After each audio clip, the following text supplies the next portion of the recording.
Certains bénissent des stylos, d'autres des uniformes, mais pour tous, c'est un moment solennel.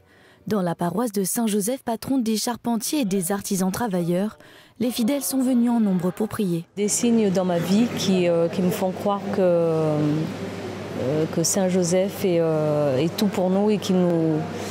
Enfin, je ne peux pas tellement l'expliquer en fait, il faut le vivre et vraiment le ressentir. C'est très très important. Déjà pour bénir aussi nos matériels de travail, surtout il y a l'évêque qui vient célébrer la messe avec nous. Si l'on prie pour tous les travailleurs, aujourd'hui c'est aussi une journée spéciale pour la paroisse qui fête ses 60 ans.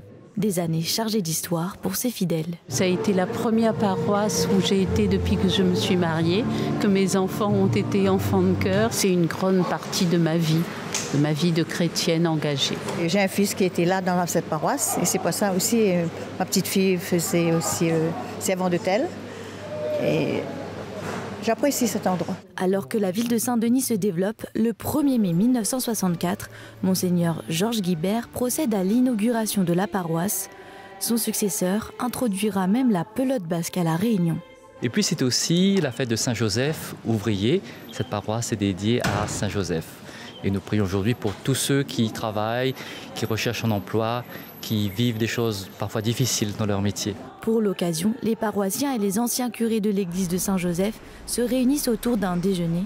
Ils seront 270 à échanger autour d'un bon carré en cette journée de prière.